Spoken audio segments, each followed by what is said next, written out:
Now, the story that I'm about to tell you may be hard to believe. To this day, my own mother still doesn't believe me. The story takes place back when I was a young kid, back in the early 1980s, back before cell phones, back before personal computers, back before all the distractions.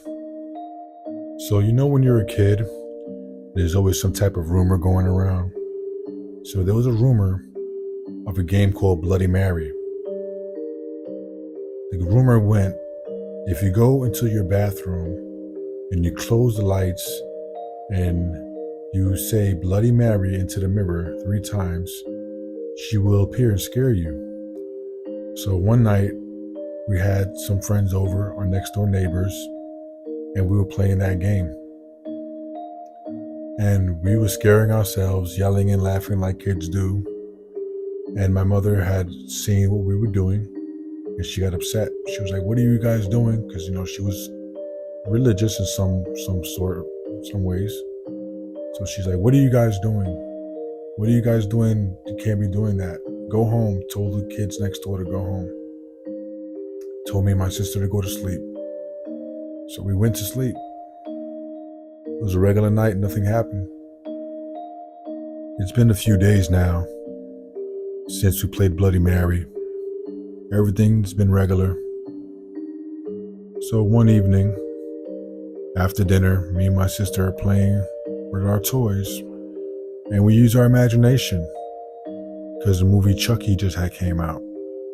So we're like, hey, Chucky got brought to life when they were doing something like Bloody Mary. Let's try that. So we got one of my sister's dolls out the closet, the one that looked the most lifelike. The big plastic ones with the spooky eyes and the big batteries that you put in the back. It's really something from the 80s and early 90s. You new millennials probably don't know too much about it. So that being said, we just laid the doll down. We're like, hey, let's lay it down on a red blanket. I guess to make it more spiritual in some way, right? So we laid the doll down on the red blanket, and we're just trying to summon the doll to come to life by yelling Bloody Mary to the doll. We're yelling the Bloody Mary to the doll, trying to bring it to life. My mother's on the phone. This is the 80s, no cell phones, like I said earlier. So it's a really long phone cord to walk around the house. So she takes a really long phone cord and walks all the way to our back rooms and discovers what we were doing. She busts in the room. "Amy, Tito, what are you doing?" And we look up like, "Nothing." She goes, "What?"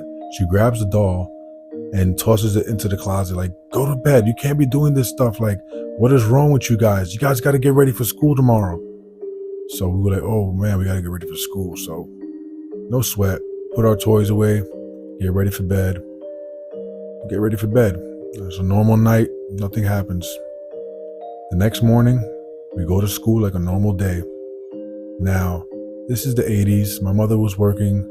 My father was also working. So me and my sister had to come home by ourselves and let ourselves in and be by ourselves for about an hour till my mother got home. So we usually have a routine. We come home from school.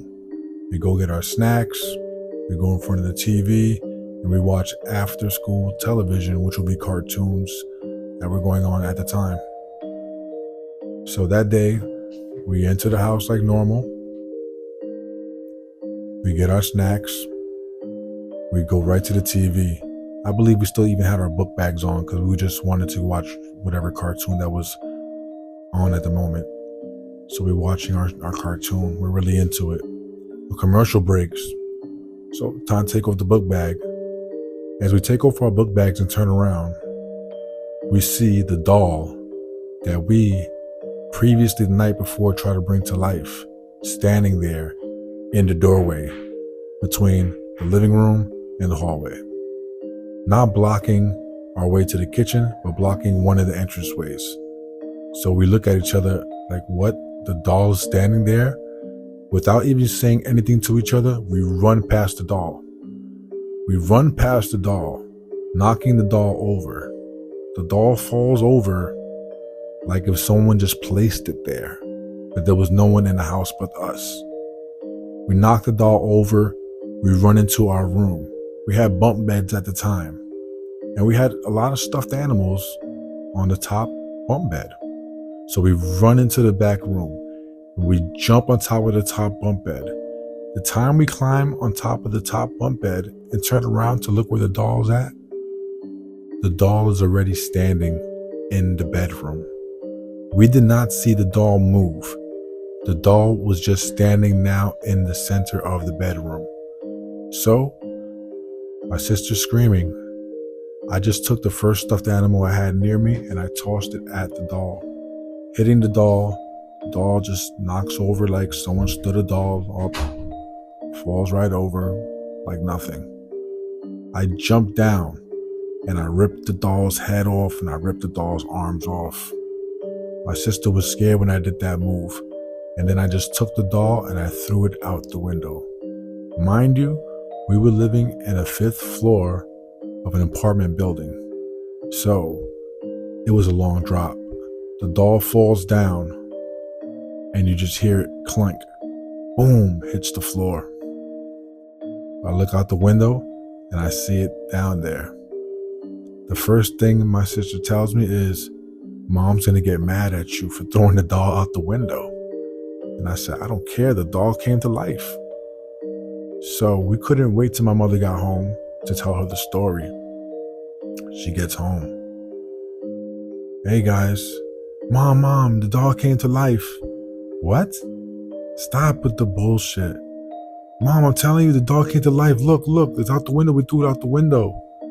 My mother walks over, looks out the window. Why are you throwing your toys out the window for?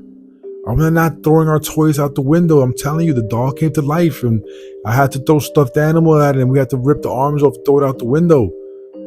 Listen, Tito, Amy, I ain't buying new toys for you to throw it out the window. You got to stop doing that. So this went on for about half an hour, trying to convince my mother the doll had came to life, but she would not believe us at all. When you're a kid, it's really hard to try to convince your mother something supernatural even happened. Mind you, that apartment had a lot of different things that were happening supernatural that I only can know now that I'm an adult. And thinking about it now, I'm like, wow, that house was definitely haunted or had some type of spiritual entity inside of it, because the weirdest things just kept happening. More things happened. And I know you want to know what else happened. So if you do, I would like you to like this video, subscribe, and comment on what you think about this story. And I will tell you more stories if I get the type of reactions I'm looking for. Thank you for watching. I will call this series, I don't know yet, but I will have it in the title screen. Thank you for watching.